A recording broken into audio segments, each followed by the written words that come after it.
Welcome back to my channel Chethubabu vlogs. ఈరోజు వచ్చేసి పెరుగన్నం అండి. ముందుగా అయితే అన్నం మంచిగా వండుకోవాలి, అంటే మెత్తగా అయ్యే వరకు వండుకోండి.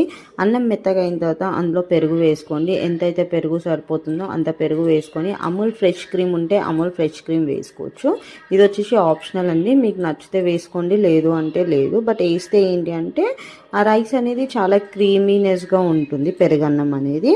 నెక్స్ట్ కొంచెం వాటర్ వేసుకోండి, ఎందుకంటే అన్నం గట్టిగా అవుతుంది కదా. మనం పెరిగేసి కలిపినప్పుడు వాటర్ వేసుకొని అలాగే ఉప్పు కూడా వేసుకోండి. ఉప్పు వేసుకున్న తర్వాత మీరు అది మంచిగా కలుపుకోండి. నెక్స్ట్ వచ్చేసి మిరియాలు దంచుకోవాలి. లైక్ డైరెక్ట్ మిరియాలు వేస్తే తినలేమండి, నోటి కిందికి పండ్ల కిందికి వస్తుంది కాబట్టి మిరియాలు దంచి వేసుకోండి.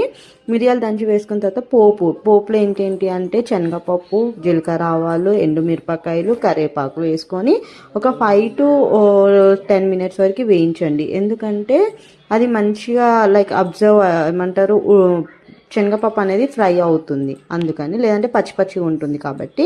అది ఫ్రై అయిన తర్వాత మనం ఇప్పుడు రైస్ ఏదైతే కలిపి పెట్టుకున్నామో అందులో వేసేసి ఒక 5 minutes అలానే ఉంచేసేయండి. ఎందుకంటే ఆయిల్ అనేది మనకి కింద దాకా, రైస్కి మొత్తం కింద దాకా వెళ్ళి అబ్జర్వ్ చేసుకుంటుంది. అలా అబ్జర్వ్ చేసుకున్న తర్వాత ఒక 5 minutes తర్వాత మంచిగా కలుపుకొని తిన్నట్లయితే అది రైస్ అంటే ఒక 5 to 10 minutes వరకు కలుపుకున్న తర్వాత మీరు అది తినండి. చాలా అంటే ఎంత క్రీమీగా ఉంటుంది. ఒకసారి ట్రై చేయండి మీరు కూడా. నచ్చినట్లయితే please like, share and subscribe అండి. అంటే చూస్తున్నారు నా వీడియోస్, బట్ ఎవరు కమెంట్ చేయట్లేదు, ప్లస్ సబ్స్క్రైబ్ కూడా చేసుకోవట్లేదు. నచ్చినట్లయితే కొంచెం సబ్స్క్రైబ్ చేసుకొని కమెంట్ పరంగా మీకు ఇంకేమైనా కొత్త రెసిపీస్ కావాలంటే చెప్పండి. డెఫినెట్గా నేను అంటే లైక్ ట్రై చేస్తాను.